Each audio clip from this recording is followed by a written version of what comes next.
Pueden tomar asiento, hermanos. Y les pido que ahora abran sus Biblias en el libro de Éxodo.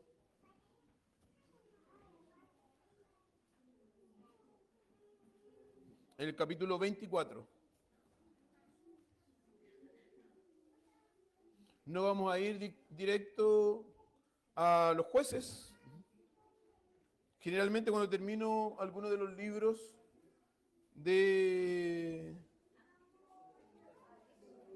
Cuando termino la exposición de algún libro, hago una pausa para traer también una serie de sermones breves sobre alguna doctrina que es distintiva de nuestra iglesia. Y esta vez vamos a estar hablando acerca de el hacer un pacto con Dios. Esta es quizás la doctrina más distintiva de nuestra iglesia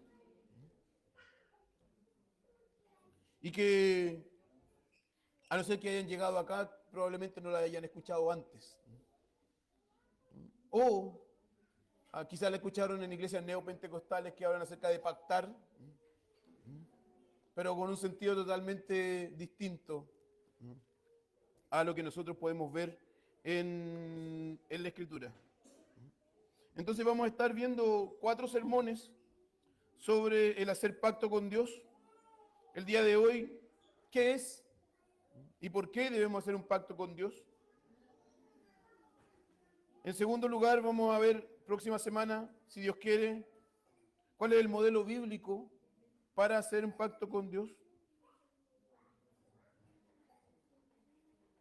El tercer sermón va a ser sobre la obligación perpetua de los pactos. Y el cuarto, cómo los pactos son vistos en el Nuevo Testamento y su relevancia para nosotros el día de hoy. Cuando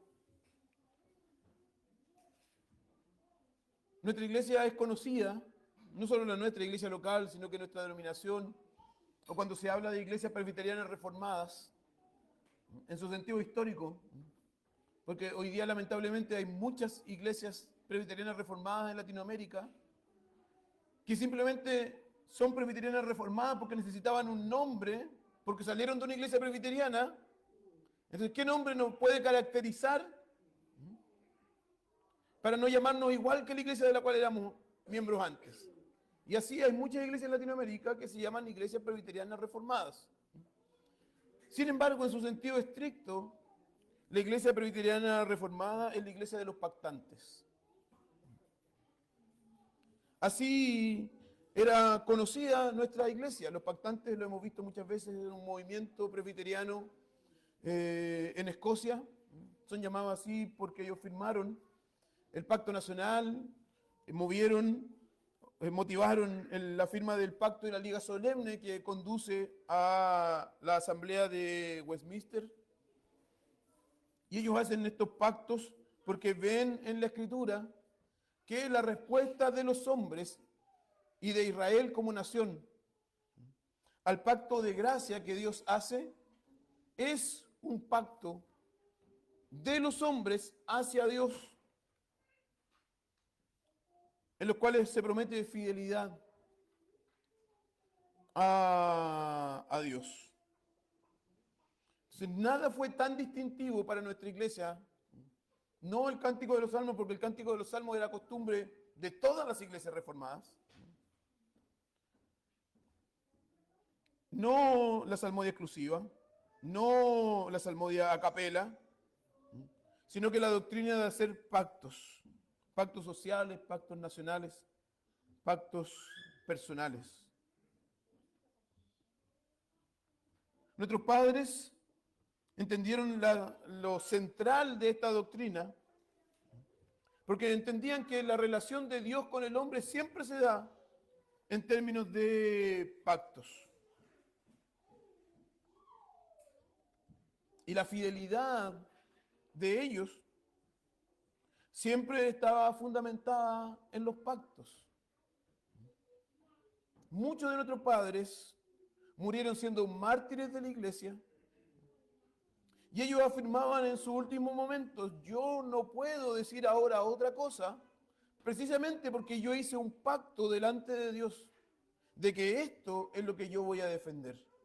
Entonces un pacto es una relación solemne, un pacto es una relación que no se puede quebrantar.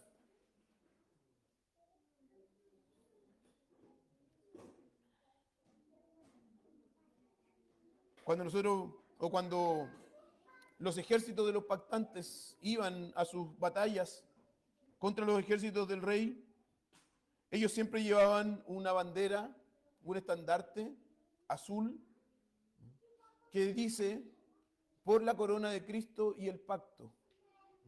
O sea, por los derechos reales, por los derechos de rey que tiene el Señor Jesucristo y el pacto en el cual nosotros nos hemos comprometido con Él.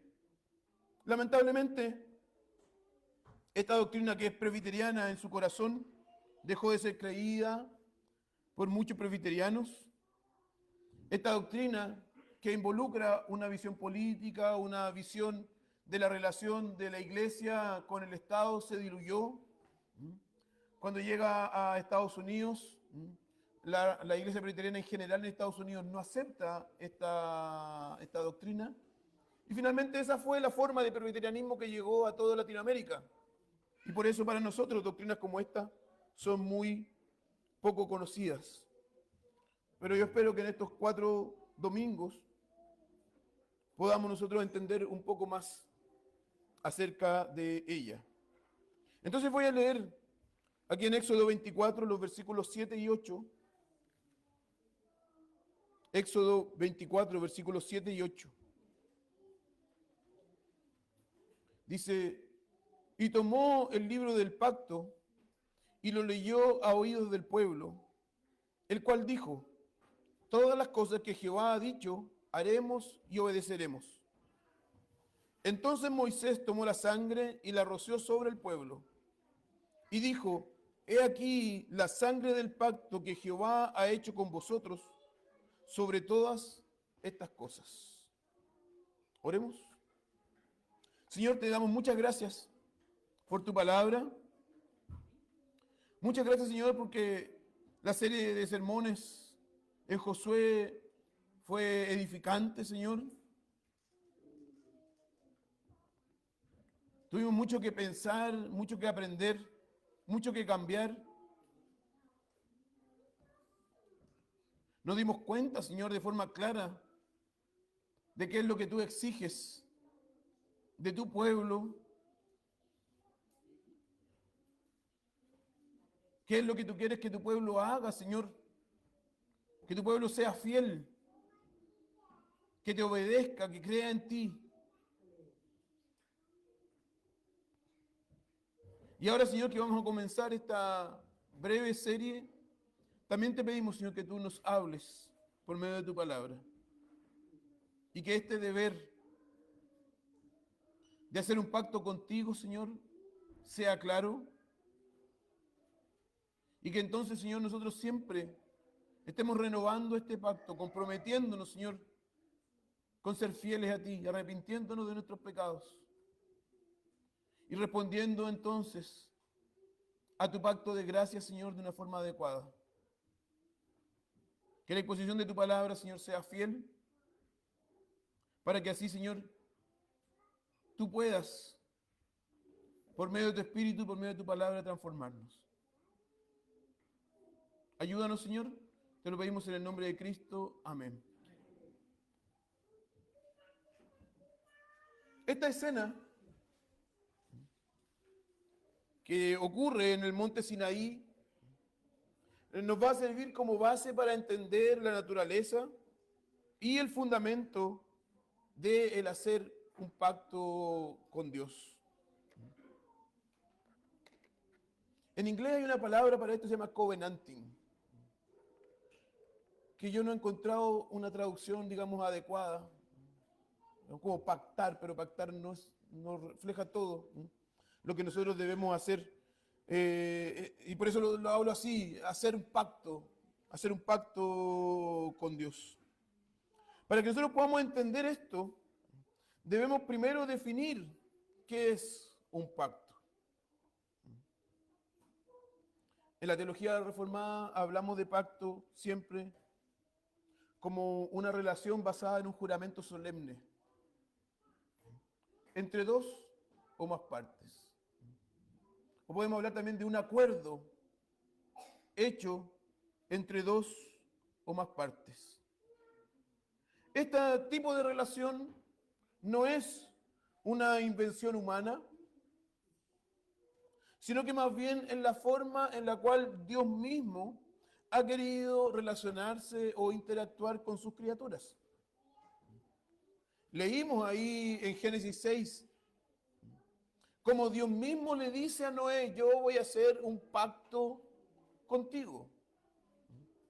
Hemos visto la diferencia entre el pacto de obra, el pacto de gracia, en nuestro estudio doctrinal en la mañana. Y hemos visto siempre cómo este pacto, el pacto de obra, el pacto de gracia, son pactos que son soberanamente administrados por Dios. Él es quien nos da el pacto y no es el resultado de un acuerdo en el cual nosotros negociemos con Él. Él nos dice: yo soy su Dios y ustedes son mi pueblo. Yo les doy mi ley, ustedes deben obedecerme. Y de esa forma nos vamos a relacionar. También Él es quien coloca mediadores del pacto. En el pacto de gracia, en el tiempo de Moisés, fue Moisés un mediador del pacto. En el nuevo pacto nos ha mostrado al Señor Jesucristo como el mediador eterno de este pacto. Entonces Moisés era un tipo del Señor Jesucristo. Finalmente siempre fue Cristo el mediador del pacto. Entonces es Dios quien inventa la idea de pacto, no es el hombre. La Biblia entonces nos va a mostrar esta relación entre Dios y la humanidad, comenzando en el pacto de obras. Ahí en el mismo jardín del Edén, Dios establece un pacto con Adán. En este pacto Dios prometía vida en base de una obediencia perfecta y personal. Adán era cabeza federal, representativo de toda la humanidad. Lo que él hiciera, lo que él decidiera, iba a afectar a toda su posteridad, porque él nos representaba a todos. Su caída hizo que la humanidad entera fuera capaz de obtener vida por medio de este pacto. Pues los efectos de la caída llegan a Adán y a partir de él a toda la humanidad. Nosotros heredamos de Adán no solamente la culpa legal de haber caído, no solo la culpa del pecado, sino que nosotros también nacemos en pecado y heredamos la corrupción de nuestra naturaleza. Por eso nosotros explicamos, no necesitamos enseñarle a pecar a un niño. Ayer estábamos hablando con Majo y ella nos decía: yo estoy sintiendo de forma muy clara que la María Sol nos manipula. Ellos decían, cuando ella llora de verdad, llora de una forma. Pero cuando ella está tratando de conseguir algo, llora de otra forma. Y nosotros ya podemos distinguir. Es una mentirosa, nos dijo Majo. ¿Sí o no? Sí. Esa es nuestra experiencia de todos los que somos padres y todos los que conocemos y tenemos relación con los niños. ¿Por qué? Porque de Adán nosotros heredamos la corrupción, la contaminación de nuestra naturaleza. Esa fue la consecuencia de que él rompiera el pacto de obras. Sin embargo, la bondad y el amor de Dios no terminan con la desobediencia del hombre. Inmediatamente después de la caída, Dios quiso hacer un segundo pacto, lo que llamamos un pacto de gracia, en el cual Él libremente ofrece a los pecadores vida y salvación en Jesucristo. Y Él requiere de los hombres fe en Cristo para que ellos sean salvos. Y este pacto de gracia entonces comienza con la promesa del Redentor en Génesis 3:15.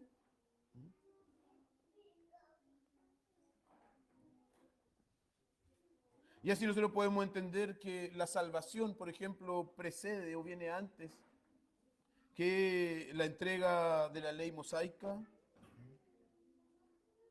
La obediencia en el pacto de gracia no era para ganar salvación, sino que más bien era el fruto, la manifestación de una fe que era salvadora.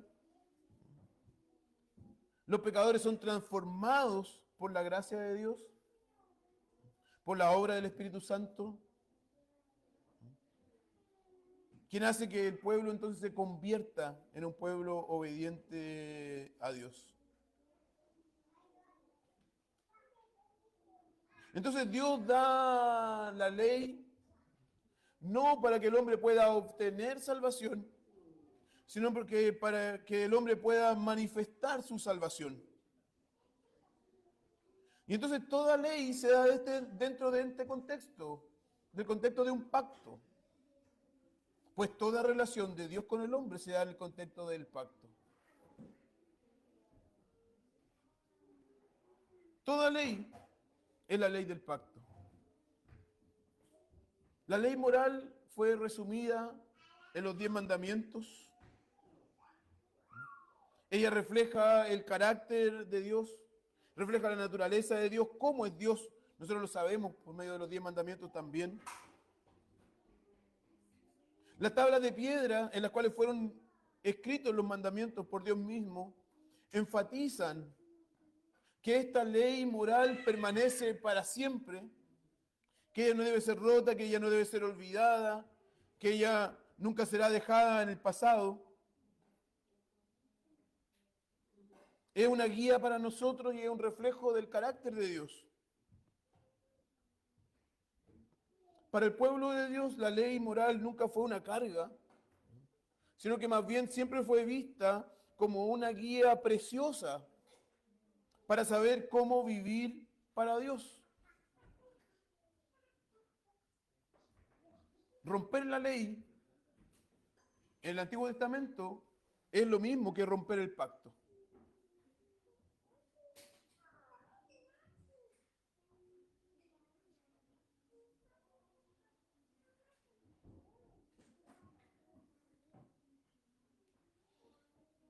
Esta ley moral, que es obligatoria para todas las criaturas, porque debemos recordar que los 10 mandamientos no son dados solamente para Israel. Los 10 mandamientos son el resumen de la ley que Dios coloca en el corazón del hombre desde Adán. ¿Cómo sabemos esto? Por ejemplo, no matarás. No comienza a valer después del Sinaí. Ya con Caín, nosotros encontramos la revelación escrita que nos dice que no matarás es una ley para todos los hombres. Por eso Caín dice, cuando sepan que yo maté a mi hermano, me van a matar. O sea, tú me vas a mandar aquí lejos de mi familia, pero allá donde me encuentren me van a matar, porque saben que yo maté a mi hermano. Y por eso Dios coloca una marca en Caín para que no lo maten. Los hombres sabían que matar era malo. No solo, o incluso antes de Israel, incluso antes de Sinaí, antes de Moisés, no codiciar la mujer de tu prójimo. También ya es sabido. Y la historia de Lamec, ahí en Génesis 4, nos va a mostrar claramente eso. Esos hombres malos tenían más de una mujer.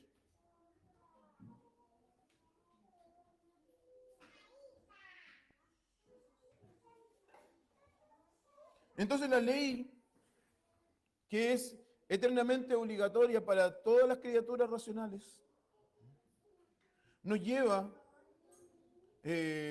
a hacer pactos que, a diferencia de la ley que es obligatoria, los pactos son voluntarios. Dios administra su pacto y lo hace obligatorio para todos los hombres. Pero aquellos hombres que se gozan en el pacto de gracia, voluntariamente responden al pacto diciendo, sí, obedeceremos. Como lo vimos aquí en Éxodo 24:8. 7, perdón. Moisés toma el libro del pacto, lo lee al pueblo, y el pueblo dice, todas las cosas que Jehová ha dicho, haremos y obedeceremos. Entonces Dios da su pacto, Él da el libro del pacto, que es la ley, pero el pueblo voluntariamente dice, sí, nosotros queremos ser parte de esto, nosotros queremos ser el pueblo de Dios, nosotros queremos vivir según el pacto. Por lo tanto, vamos a obedecer las palabras del pacto. Y esto diferencia a Israel de otras naciones. Israel responde al pacto de gracia con obediencia. Los otros se rebelan al pacto. Y ellos finalmente no obedecen y no consideran a Dios. Entonces, la respuesta del pueblo de Dios al pacto que Dios administra es hacer un pacto con Dios, un pacto de fidelidad, un pacto de obediencia. Vean cómo Israel no solamente deja que el pacto venga sobre ellos, ellos explícitamente hacen público su aceptación del pacto y su pacto hacia Dios. Entonces todos ellos como un pueblo responden, nosotros vamos a obedecer a la ley que Dios nos ha dado. En este sentido, los pactos no se hacen para obtener salvación, sino que más bien son medios para profundizar la santificación y la comunión con Dios. Este pacto o voto es una dedicación solemne que alguien o una sociedad o un pueblo hace hacia Dios. Vean el Salmo 119. Salmo 119, el versículo 106. Dice, juré y ratifiqué que guardaré tus justos juicios. Vean cómo el salmista dice no solo que él recibió la ley de Dios, pero que él hizo algo en relación con esa ley. Yo juré que voy a obedecer tus juicios. Y no solamente juré una vez, sino que también después ratifiqué que voy a guardar tus justos juicios, que voy a guardar tus mandamientos. Y aquí el salmista entonces está hablando de un pacto personal con Dios. Este es un ejemplo de un creyente que busca crecer en santidad, que busca crecer en comunión con Dios.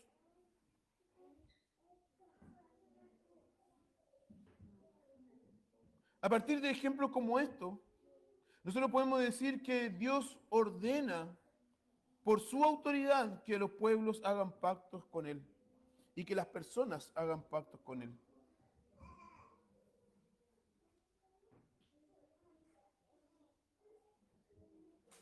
La Escritura nos va a dar muchos ejemplos de cómo esta idea se practicó.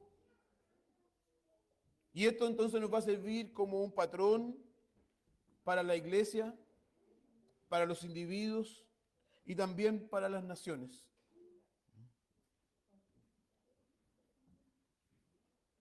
Nuestro texto aquí en Éxodo 24, podríamos decir, es el patrón principal para la idea de un pacto social. El pueblo de Israel había sido liberado de la esclavitud en Egipto, se encuentra en el Sinaí para recibir la ley de Dios, para formalizar su relación con Dios. Moisés toma el libro del pacto, él lo lee a oído de todo el pueblo.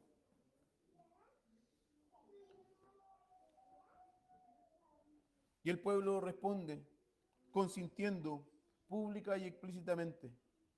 Todo lo que Jehová todo lo que Jehová ha dicho haremos y obedeceremos.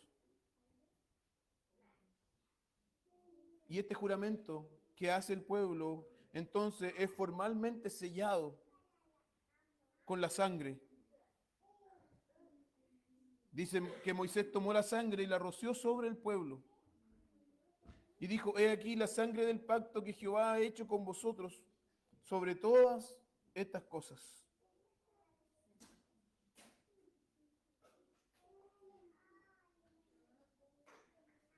Esta sangre simboliza la seriedad de lo que aquí había pasado, la solemnidad de esta promesa. El pacto mosaico es un pacto nacional diseñado por Dios para enfocar la atención del pueblo en la santificación personal y colectiva.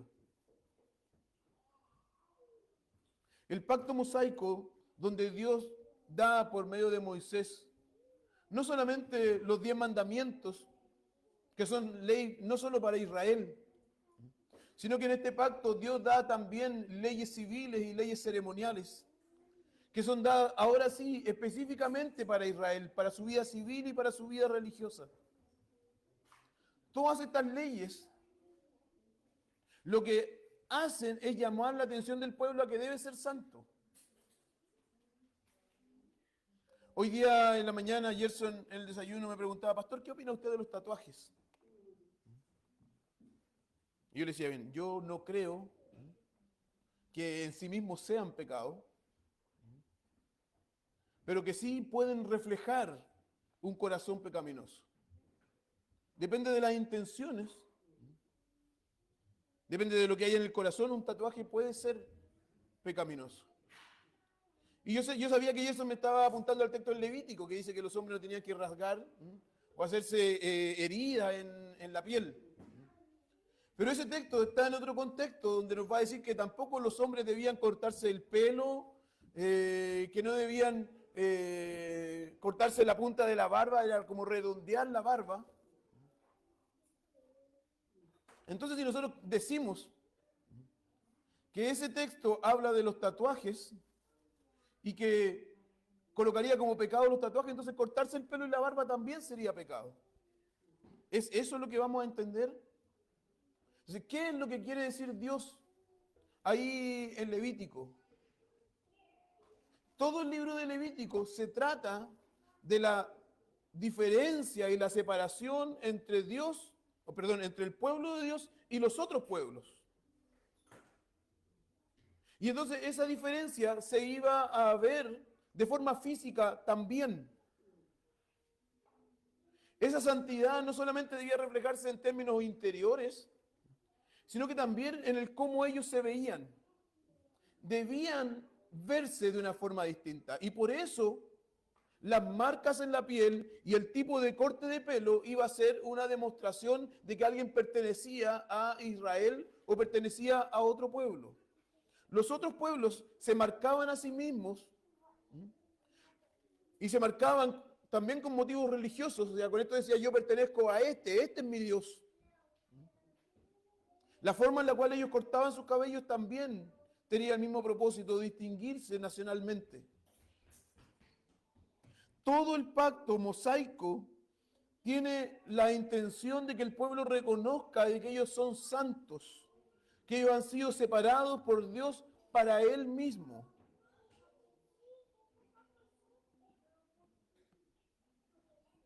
En Deuteronomio nosotros encontramos lo mismo.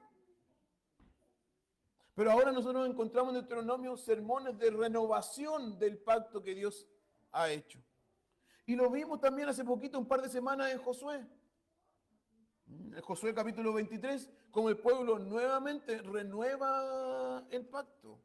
En el capítulo 24 vimos como Josué les dice, ustedes deben hacer un pacto con Dios, ustedes deben decidir a quién van a servir en el futuro, a quiénes van a servir sus hijos.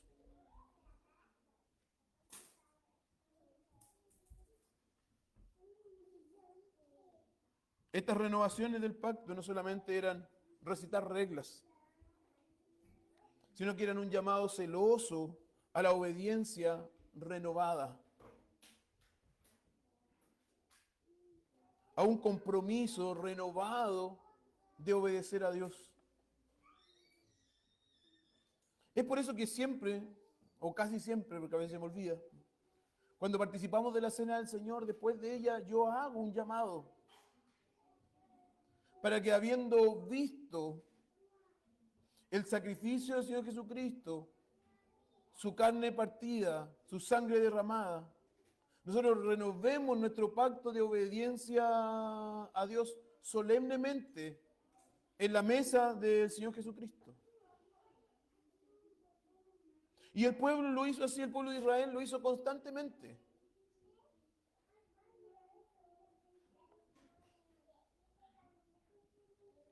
Las Escrituras nos van a dar ejemplos claros de pactos públicos, incluyendo a Moisés, como lo vimos, a Josué, como también ya lo vimos.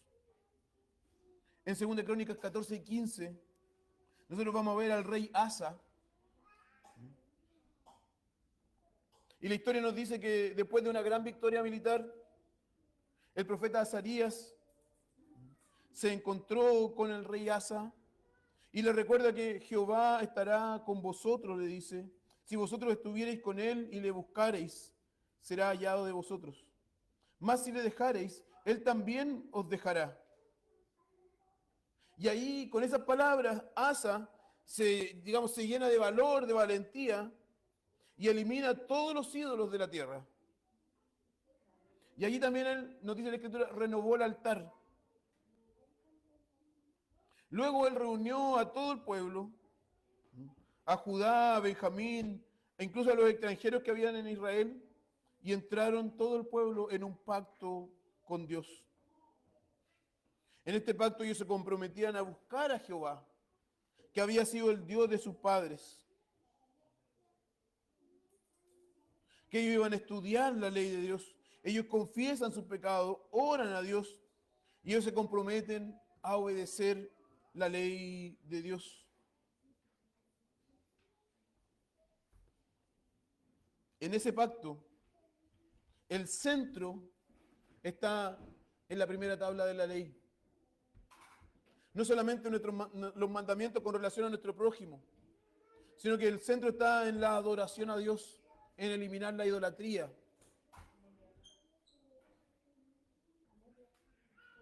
El rey Josías, que quizás es uno de los reyes más conocidos por causa de las reformas que él hizo, las reformas religiosas que hizo, también, o lo mismo ocurre con él.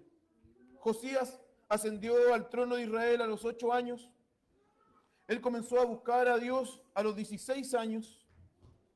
Y cuando él tenía 20, comenzó una purificación de la tierra, sacando a todos los ídolos, sacando todos los altares paganos. Esto comienza cuando el sacerdote Hilquías encuentra el libro de la ley.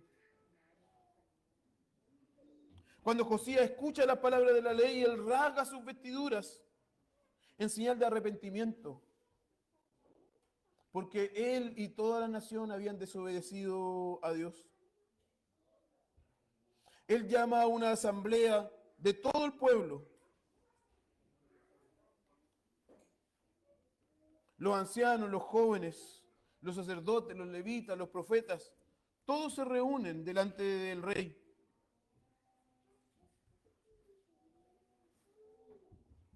Y el mismo rey lee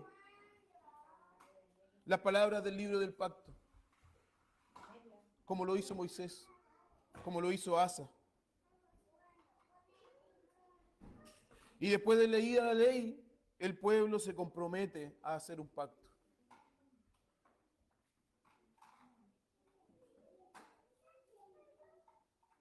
Asa y Josías son reconocidos en la palabra como hombres o como reyes que fueron buenos delante de los ojos de Dios.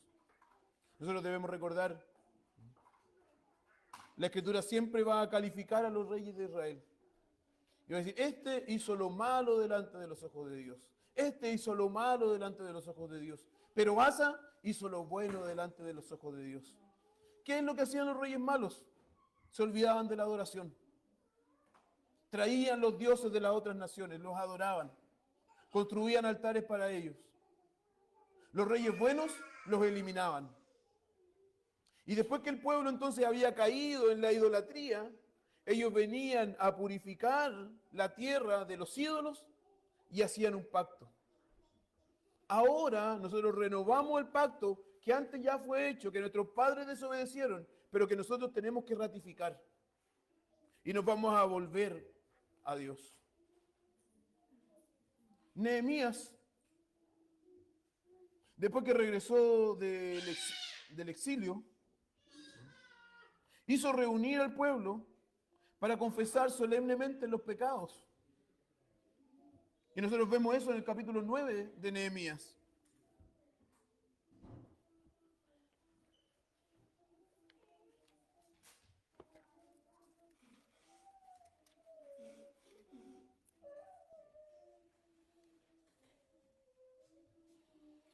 Todo el capítulo 9 es una confesión de los pecados. Y veamos el final. Versículo 36 al 38 dice, he aquí que hoy somos siervos, y en la tierra que diste a nuestros padres, para que comieran su fruto y su bien, he aquí que somos siervos. Y se multiplica su fruto para los reyes que has puesto sobre nosotros, por nuestros pecados, quienes se enseñorean sobre nuestros cuerpos y sobre nuestras bestias, conforme a su voluntad, y estamos en gran angustia. A causa, pues, de todo esto, nosotros hacemos fiel alianza y la escribimos, firmada por nuestros príncipes, nuestros levitas y nuestros sacerdotes. Y el capítulo 10 comienza con una larga lista de personas que firmaron el pacto. Luego nos dice que el resto del pueblo, versículo 28, los sacerdotes, los levitas, los porteros, los cantores, los netineos y todos los que se habían apartado de los pueblos de las tierras a la ley de Dios, sus mujeres, sus hijos y sus hijas, todo el que tenía comprensión y discernimiento, se adhirieron a sus hermanos, sus principales, y entraron en el voto y en el juramento de que andarían en la ley de Dios, que fue dada por mano de Moisés, siervo de Dios, y que guardarían y cumplirían todos los mandamientos que Jehová nuestro Dios, de Jehová nuestro Dios, y sus decretos y sus estatutos. Lo que hizo el pueblo en el Sinaí, lo que hicieron Asa, lo que hicieron Josías, lo hizo también el pueblo volviendo del exilio. Ellos sabían que esto es lo que tenían que hacer. Ellos sabían que esto es lo que Dios quería de su pueblo. Reconocen el llamado que Dios le hace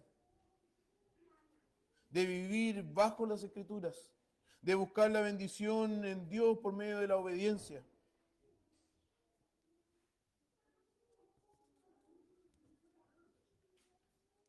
Estos son ejemplos que demuestran que el pacto nacional es deber de todas las naciones. Que todas las naciones tienen el deber de someterse a Cristo como nuestro Rey. Y esta es una herramienta esencial para la reforma de la iglesia y de la nación. Todos los reyes que buscaron reformas en Israel, todos los reyes que quisieron hacer el bien y que quisieron buscar a Dios, hicieron un pacto. Pero no solamente ellos, sino que todo el pueblo junto con ellos.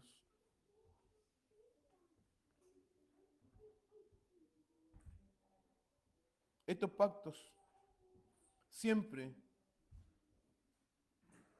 alcanzan no solamente a aquellos que firman el pacto, sino que también a sus descendientes, a sus futuras generaciones.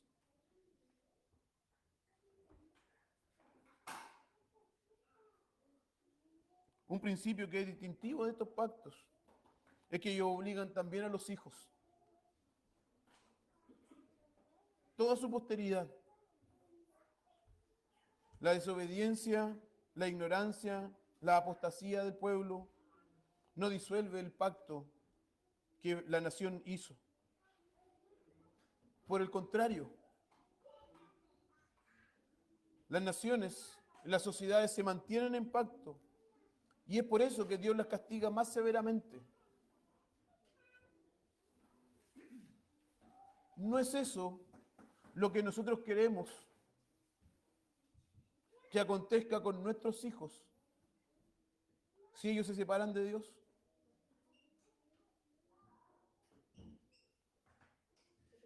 Nosotros entramos en un compromiso y decimos, en este compromiso también están incluidos nuestros hijos, mis hijos. Y yo quiero que si mis hijos se separan de Dios, se alejan de Dios, Dios llame su atención. Y que de una u otra forma Él los llame de nuevo para sí. Y por eso yo conclamo a Dios de que Él castigue a mis hijos si ellos se separan de Él. No porque yo quiero que Dios le haga mal a ellos, sino que yo quiero que Dios los llame para Él. Incluso si los tiene que llamar tirándolos de las orejas. Incluso si Dios tiene que castigarlos y darles un castigo temporal para salvar sus almas eternamente. Y esto es lo que Dios hace con su pueblo.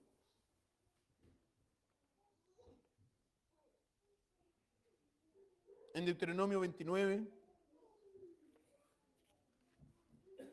versículos 24 y 25,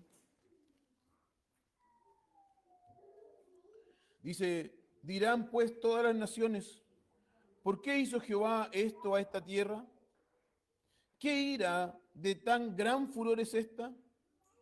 Y responderán, por cuanto dejaron el pacto de Jehová, el Dios de sus padres, que él hizo con ellos cuando los sacó de la tierra de Egipto, y fueron y sirvieron a dioses ajenos, y se inclinaron ante ellos, dioses que no conocían y que ninguna cosa les había dado.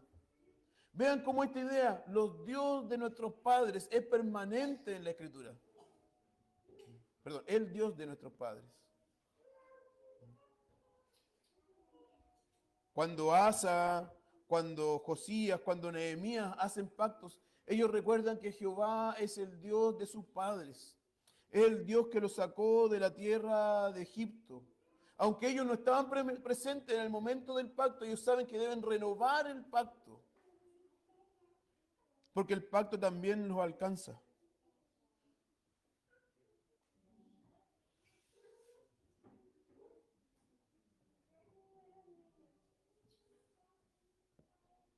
¿Recuerdan el pacto que hizo Josué con los gabaonitas? Ahí en Josué 9, los gabaonitas engañaron a Josué y Josué hizo un pacto con ellos. Pero en 2 de Samuel, capítulo 21, 2 de Samuel 21, versículos 1 al 6, dice, y en los días de David hubo hambre por 3 años, año tras año. Y David buscó el rostro de Jehová y le dijo, es por Saúl y por aquella casa sanguinaria, porque mató a los gabaonitas. Entonces el rey llamó a los gabaonitas y les habló. Los gabaonitas no eran de los hijos de Israel, sino del resto de los amorreos, a los cuales los hijos de Israel había hecho juramento. Pero Saúl había procurado matarlos en su celo por los hijos de Israel y de Judá. Dijo pues David a los gabaonitas, ¿qué haré por vosotros? ¿Y con qué haré expiación para que bendigáis la heredad de Jehová? Y los gabaonitas le respondieron, no tenemos pleito sobre plata ni sobre oro con Saúl y con su casa, ni queremos que muera hombre alguno de Israel. Y él les dijo, lo que vosotros digáis haré por vosotros. Y ellos respondieron al rey, de aquel hombre que nos destruyó y que maquinó contra nosotros para exterminarnos sin dejar nada de nosotros, en todo el término de Israel, se nos entreguen 7 varones de entre sus hijos para que los ahorquemos para Jehová en Gabaa de Saúl, el escogido de Jehová. Y el rey dijo, yo los daré. Vean cómo este pacto que fue hecho por Josué con los gabaonitas, 800 años después, fue quebrado por Saúl. Y Dios castigó a Saúl por quebrar un pacto que él no había realizado, pero que su pueblo había realizado.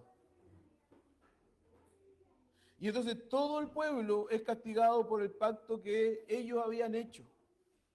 Porque recuerden que las naciones y los pueblos son entidades morales, es como si fueran personas en la Escritura, que tienen obligaciones y responsabilidades para con Dios.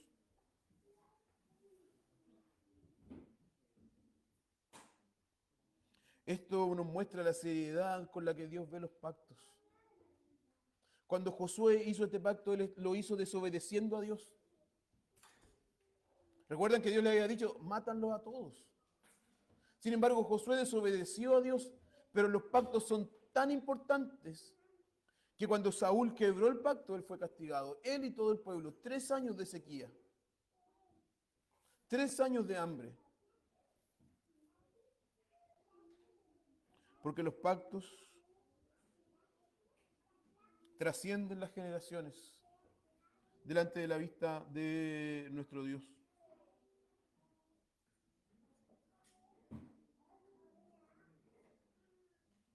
Las naciones, entonces, como Israel, y esto lo vamos a ver en un sermón posterior, no solamente Israel debía hacer pactos con Dios.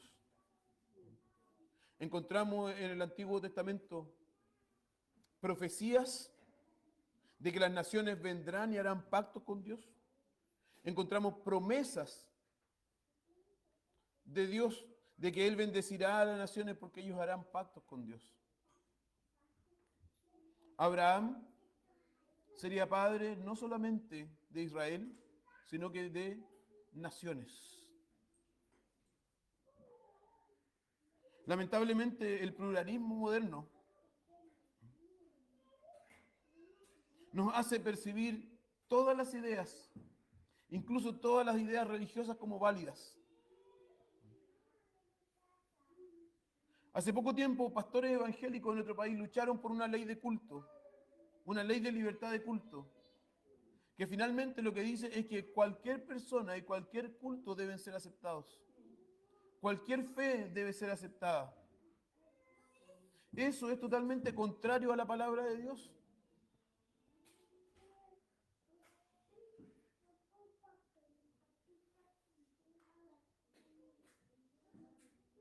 Estas libertades de culto, que muchas veces, porque nos aseguran de cierta forma tranquilidad, persecución, nadie se va a meter con nosotros, total, la ley nos ampara y nos va a traer entonces que nadie nos persiga, sirve para nuestra paz con los hombres, son el resultado de una mente pagana y no cristiana.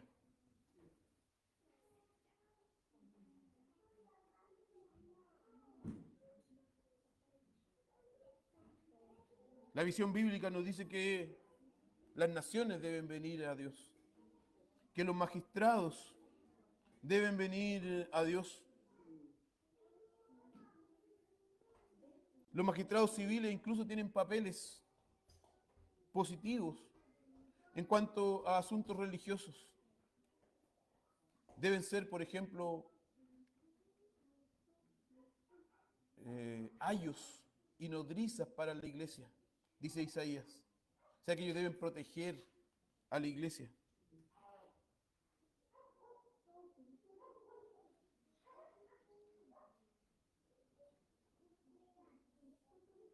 La doctrina del pacto entonces no es una curiosidad histórica. Cuando hablamos del pacto no podemos ir solamente a Escocia y al pacto nacional. Nuestra enseñanza acerca del pacto está fundamentada en la Escritura. Y es una verdad viva que tiene implicaciones para nosotros el día de hoy.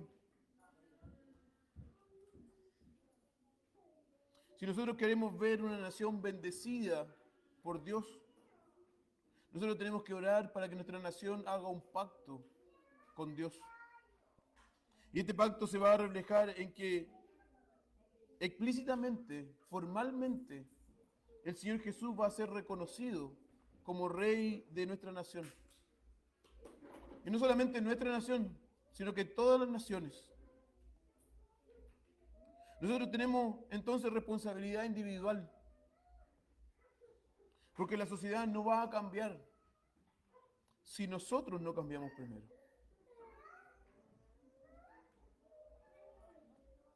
Muchas veces, hermanos, nosotros miramos el estado de nuestra nación y es posible ver y decimos, nuestra sociedad está decayendo rápidamente. Y entonces le echamos la culpa a la izquierda. Le echamos la culpa a los homosexuales. Le echamos la culpa a los extranjeros.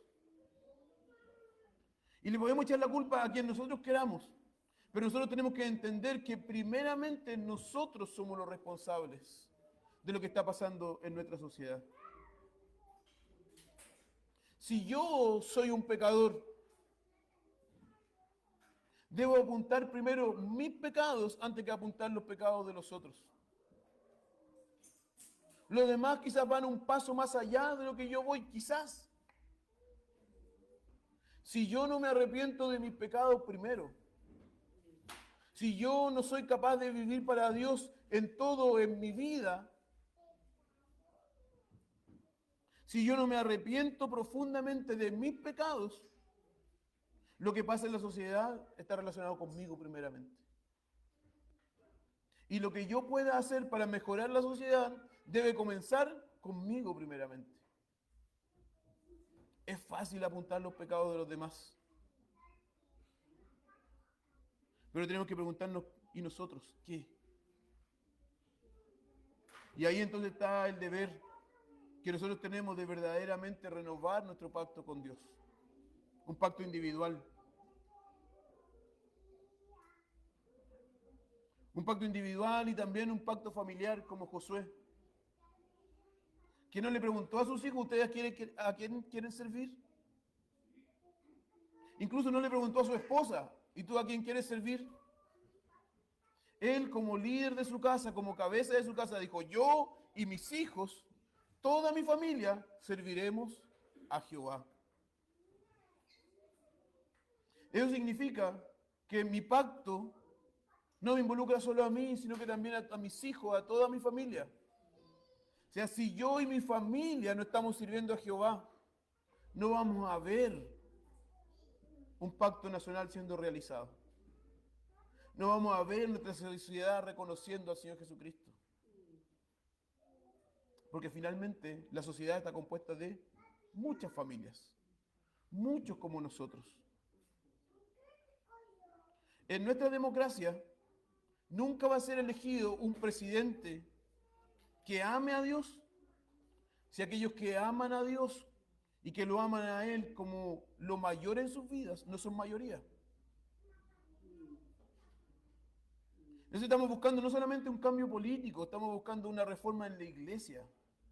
Estamos buscando una reforma en el pueblo, en el corazón del pueblo.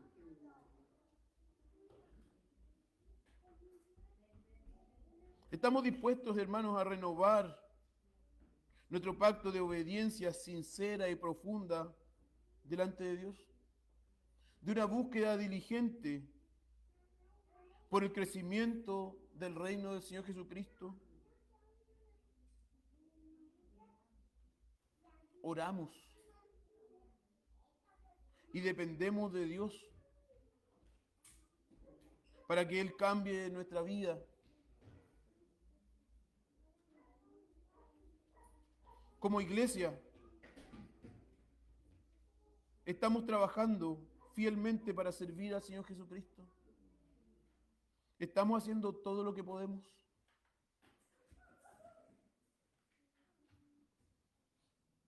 A mí me gustaría creer que sí, pero sé que nos falta mucho.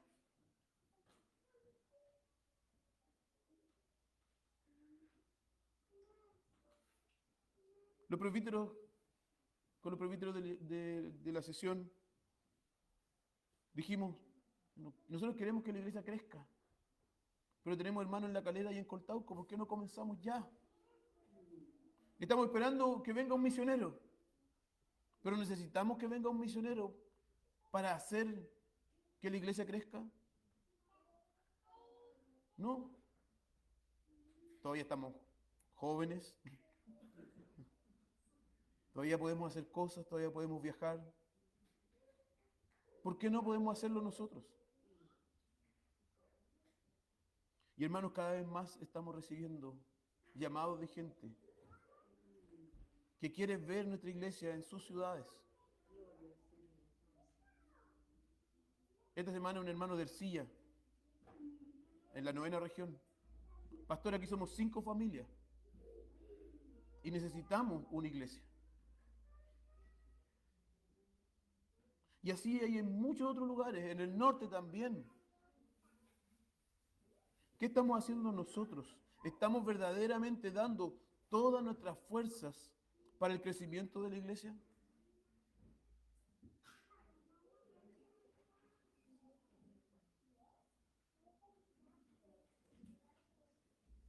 James Guthrie, un mártir pactante, justo antes de su ejecución, él dijo, los pactos serán el reavivamiento de Escocia. Y yo quiero decir los pactos. Chile será avivado si nosotros volvemos a la doctrina de los pactos. Que el Espíritu de Dios nos dé gracia. Que nos dé una visión bíblica. Que nos dé el coraje, la valentía. Para que podamos hacer que la iglesia crezca. Para que seamos usados por Dios para el crecimiento de la iglesia. Hermano, eso requiere no solamente de pastores y presbíteros que puedan predicar. Necesitamos que cada uno de ustedes se comprometa con el crecimiento de la iglesia.